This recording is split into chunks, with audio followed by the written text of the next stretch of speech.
പശുക്കടത്ത് ആരോപിച്ചുകൊണ്ട് ഹരിയാനയിൽ +2 വിദ്യാർത്ഥിയെ വെടിവെച്ചു കൊന്നു. സംഭവം എന്താണെന്ന് നമുക്ക് ആദ്യം ഒന്ന് കേൾക്കാം.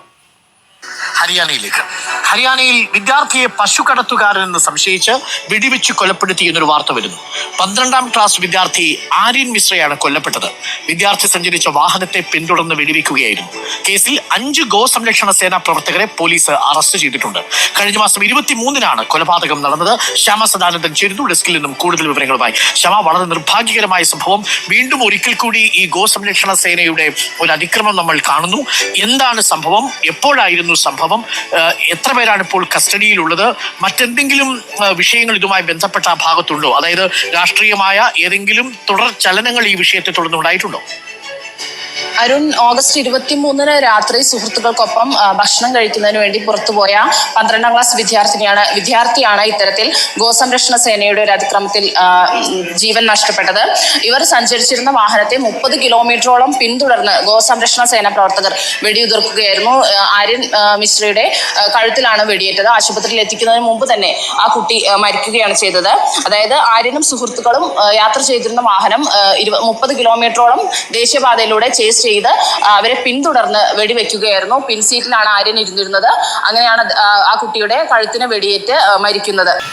12ാം ക്ലാസ്സിൽ പഠിക്കുന്ന ഒരു പയ്യനെയാണ് പശുക്കടത്ത് ആരോപിച്ച് ഇവർ കൊന്നത്. പശുവിൻ്റെ പേരിൽ കൊല്ലുന്നത് ഒരു മനുഷ്യനെയാണ്, അതും ഒരു ചെറിയ പയ്യനെ.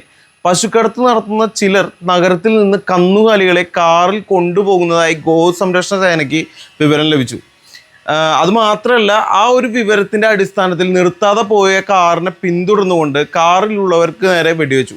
ആ വെടിവെപ്പിൽ വിദ്യാർത്ഥിക്ക് കഴുത്തിന് വെടിയേറ്റു. ഇന്നോവ, ഡസ്റ്റർ തുടങ്ങിയ കാറുകളിൽ പശുക്കടത്ത് നടത്തുന്നുണ്ട് എന്നുള്ള വിവരമാണ് ഈ തീവ്രവാദികൾക്ക് ലഭിച്ചത്. ആ കാറിൽ ഉണ്ടായിരുന്ന ആർക്കും തന്നെ പശുക്കടത്തുമായിട്ടൊരു ബന്ധവുമില്ല. ഇനി ബന്ധമുണ്ടെങ്കിൽ തന്നെ പശുവിൻ്റെ പേരിൽ മനുഷ്യനെ കൊല്ലാൻ ഇവരൊക്കെ ആരാ? ഹരിയാനയിൽ ഗോവധ നിരോധന നിയമങ്ങൾ ഉണ്ടെങ്കിൽ, അല്ലെങ്കിൽ പശുക്കടത്തുമായിട്ട് ബന്ധപ്പെട്ട നിയമങ്ങൾ ഉണ്ടെങ്കിൽ അത് പോലീസല്ലേ ചെയ്യേണ്ടത്. അത് പോലീസിൻ്റെ ഉത്തരവാദിത്തമല്ല അങ്ങനെ കൊണ്ടുപോകുന്നവരെ തടയേണ്ടതും അറസ്റ്റ് ചെയ്യേണ്ടതൊക്കെ. ഇവിടെ ഇപ്പോൾ ഗോ സംരക്ഷണത്തിന് ആളുകളുണ്ട്, പക്ഷെ മനുഷ്യ സംരക്ഷണത്തിന് ആരാ ഉള്ളത്? ഓഗസ്റ്റ് 23-നാണ് ഈ സംഭവം ഉണ്ടായിട്ടുള്ളത്. എത്ര സേഫ് അല്ലാത്ത സംസ്ഥാനങ്ങളാണ് ഇതൊക്കെ എന്ന് ഞാൻ ആലോചിക്കുന്നത്. ഇതിനു മുമ്പ് പശുവിറച്ചി കഴിച്ചു എന്ന് പറഞ്ഞുകൊണ്ട് മറ്റൊരു സംസ്ഥാനത്തിൽ ഈ അടുത്ത് തന്നെ ഒരു കൊലപാതകം നടന്നു. ഇവർക്കൊക്കെ എങ്ങനെയാണ് മനുഷ്യരിങ്ങനെ കൊല്ലാൻ സാധിക്കുന്നത്? ഇവരൊന്നും സമൂഹത്തിൽ ജീവിക്കേണ്ട ആളുകളല്ല. എന്തുവൊക്കെ മനുഷ്യന്മാരാണെന്ന് ഞാൻ ആലോചിക്കുന്നത്. ഒരിക്കലും സമൂഹത്തിൽ ഇവരൊന്നും ഇറക്കി വിടാൻ പാടില്ല. മൃഗങ്ങളെയൊക്കെ കഷ്ടമാണ് ഇവരൊക്കെ കാര്യം. കടുവയും സിംഹവും ഒക്കെ പച്ചയ്ക്ക് കടിച്ച് തിന്നില്ല ജീവികളെ, അതല്ലെങ്കിൽ കഴുതപ്പുലികളൊക്കെ. അവരെക്കാളൊക്കെ കഷ്ടമാണ്. അവരൊക്കെ വിശക്കുമ്പോഴാണ് ഇങ്ങനെ ചെയ്യുന്നത്. ഒരു കാര്യമില്ലാതെ മനുഷ്യനെ കൊല്ലുകയാണ് ഇവർ ചെയ്യുന്നത്. എന്തെങ്കിലും ആവശ്യത്തിന് നമ്മളെങ്ങാനും ഇത്തരം സംസ്ഥാനങ്ങളിലേക്ക് പോവുകയാണെങ്കിൽ, അത് കേരളത്തിൽ നിന്നോ അല്ലെങ്കിൽ സൗത്ത് ഇന്ത്യയിൽ നിന്നോ അവിടേക്ക് പോവുകയാണെങ്കിൽ, നമ്മൾ ബീഫ് കഴിക്കുന്ന ആളുകളാണ്, പ്രത്യേകിച്ച് കേരളത്തിലുള്ളവരൊക്കെ. അതും ചോദിച്ച് ഇവർ വരില്ല എന്ന് എന്താണ് ഉറപ്പ്? എന്ത് സേഫ്റ്റിയാണ് നമുക്കൊക്കെ അവിടേക്ക് പോകുമ്പോൾ ഉള്ളത്? അവിടെയുള്ളവർക്ക് തന്നെ അവിടെ ജീവിക്കാൻ പറ്റുന്നില്ല. ഇങ്ങനെ ഇതുപോലെയുള്ള കൊലപാതകങ്ങളും കാര്യങ്ങളൊക്കെ നടക്കുക, പശു കടത്തി എന്നൊക്കെ ആരോപിച്ച് വെറുതെ അങ്ങോട്ട് വിചാരിച്ചിട്ട്. അഥവാ ഇതുപോലുള്ള സംസ്ഥാനങ്ങളൊക്കെ വെച്ച് നോക്കുമ്പോൾ കേരളത്തൊക്കെ എത്ര സേഫ് ആണെന്നാണ് ഞാൻ ആലോചിക്കുന്നത്. ഇന്ത്യയിൽ തന്നെ ഏറ്റവും സേഫ് ആയിട്ടുള്ള സംസ്ഥാനം കേരളം തന്നെയാണ്, അതിലൊരു സംശയവുമില്ല. ഇങ്ങനത്തെ സംസ്ഥാനങ്ങളൊക്കെ വെച്ച് നോക്കുമ്പോൾ ഒരു ചെറിയ പയ്യന് നേരെ വെടിവെക്കാൻ ഇവർക്കുണ്ടായ മനസ്സ് ഞാൻ ആലോചിക്കുകയാണ്. എന്തുമാത്രം ക്രൂരന്മാരായിരിക്കും ഇവർ. ലോകത്തെ ഏറ്റവും അധികം ആളുകൾ കഴിക്കുന്ന 3ാമത്തെ ഇറച്ചി തന്നെയാണ് ബീഫ് എന്ന് പറയുന്നത്. നമ്മൾ കേരളത്തിലായതുകൊണ്ട് മാത്രമാണ് നമുക്ക് എന്ത് ഇറച്ചിയും കഴിക്കാനുള്ള സ്വാതന്ത്ര്യം കിട്ടുന്നത്. എല്ലാ രീതിയിലുള്ള സ്വാതന്ത്ര്യങ്ങളും അനുഭവിക്കാൻ ഇവിടെ സാധിക്കുന്നുണ്ട്. പോർക്ക് വേണമെങ്കിൽ പോർക്ക്, പശു വേണമെങ്കിൽ പശു, കോഴി വേണമെങ്കിൽ കോഴി. അങ്ങനെ ഈ ഭക്ഷണത്തിന് മേലെ ഇവിടെ ഒരാളും നമ്മളൊന്നും ചെയ്യില്ല. കഴിക്കേണ്ടത് ആളുകളുടെ ഇഷ്ടമാണ്.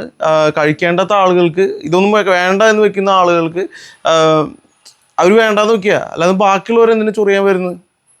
ഈ അറസ്റ്റിലായി എന്ന് പറയുന്ന ആളുകൾ ഇനി ജയിലിലാകുമോ എന്ന് കണ്ടറിയേണ്ടി വരും. ഇവരെ സംരക്ഷിക്കാൻ ഒരുപാട് ആളുകളുണ്ടാവും. പശുവിനെ ദൈവവുമായി കാണുന്ന ആളുകളുടെ ഇടയിൽ പശു തിന്നരുതെന്ന് പറയുന്ന മാന്യന്മാർ ഇവിടെ ഉണ്ടാകും. അങ്ങനെ ന്യായീകരിക്കുന്ന ആളുകളെയാണ് ആദ്യം ഇവിടുന്ന് ഓടിക്കേണ്ടത്. നിങ്ങൾ കഴിക്കാതിരിക്കാനുള്ള സ്വാതന്ത്ര്യം ഉണ്ടെങ്കിൽ അതുപോലെ തന്നെ കഴിക്കേണ്ട ആളുകൾക്ക് കഴിക്കേണ്ട സ്വാതന്ത്ര്യമുണ്ട്, കഴിക്കാനുള്ള സ്വാതന്ത്ര്യമുണ്ട്. ഞാൻ നേരത്തെ പറഞ്ഞതുപോലെ നിങ്ങൾക്ക് കഴിക്കണ്ടെങ്കിൽ കഴിക്കണ്ട. അതിൻ്റെ ഇടയിൽ ബാക്കിയുള്ളവരെ കോലിട്ട് ഇളക്കാൻ വരരുത്.